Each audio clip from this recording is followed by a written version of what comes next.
Hi, my name is Masaki from Dining's SW3 restaurant.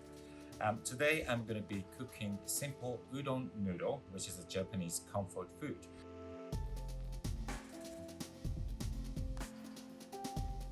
Okay, so we will start to prepare the dashi stock.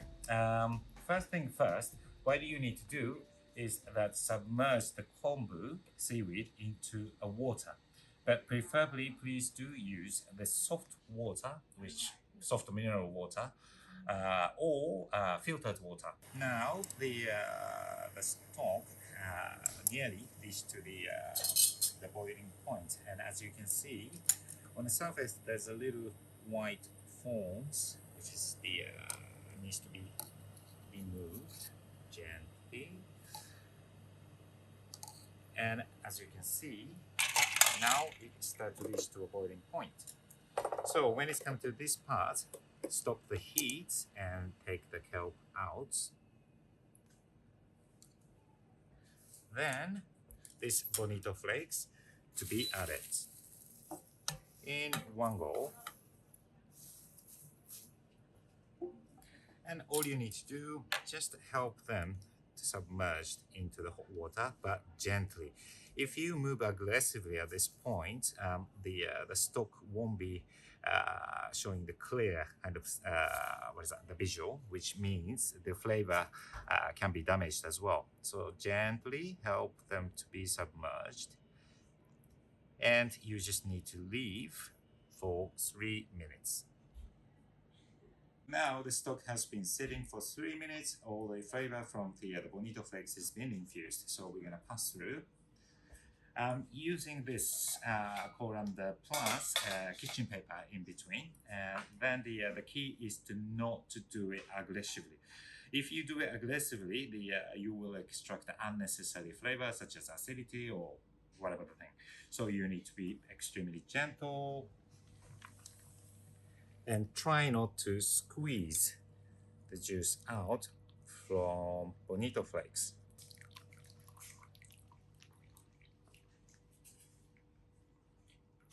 Simple. Now this is the beautiful dashi stock ready to go. So next we will season the dashi stocks with soy sauce and mirin.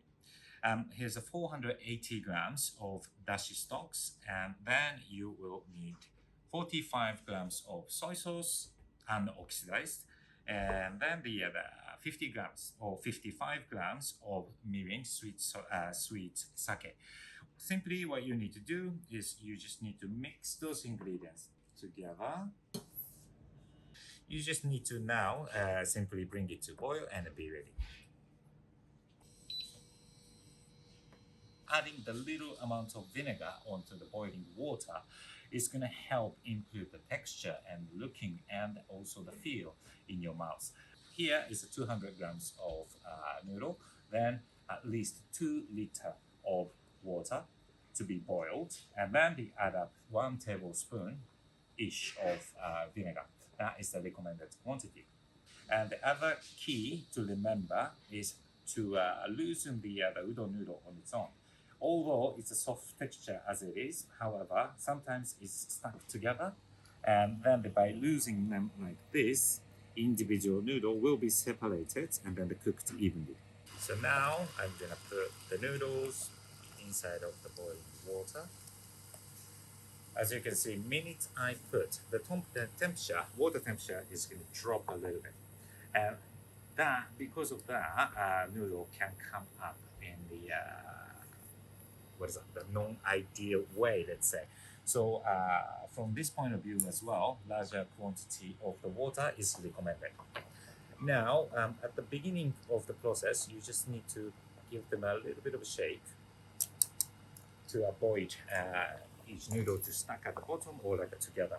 So you keep this, from this part, you just need to keep the boiling status and what we call like the dancing status. Let's say the noodle in the basket or like hot water is keep on moving, and then the cooked evenly. Now we just need to wait 4 minutes for this.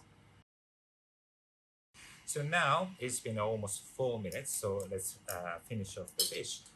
First thing you need to do is to soak them in a cold water. One of the most famous or like most what is that, the characteristic of this udon noodle is to have is having this mochi like gooey texture almost, which is nothing like pasta or other noodles. And by soaking them in cold water like this is generating this characteristic texture. So you need to shake off the excess flour. As you can see from the water, excess flour on the surface is being taken off, and then also it's chilled completely. When it comes to this, the texture is actually really gooey.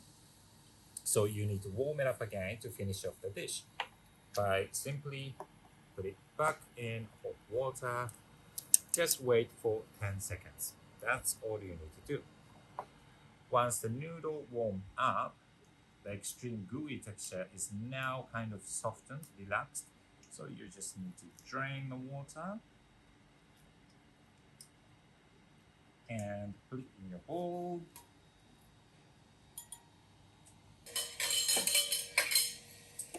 You simply pour the broth in there. And finish off with simple toppings, which is just a spring onion. This is the most basic, the topping. So this is what we call kake udon noodle, served with shichimi pepper. And today I prepared some other example toppings, which is this is a hydrated, dried wakame seaweed, and here I have the crispy tempura flakes, which is a mixture of the egg yolk, water, flour, and I put some the bits and pieces of nori in there to expand the flavor. It can be added on top.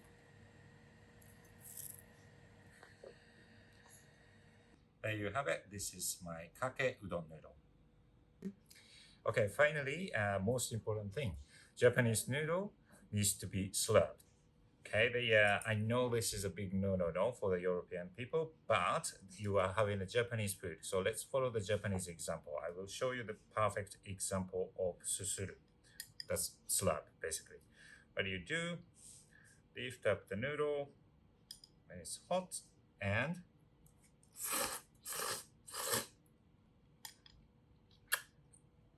amazing.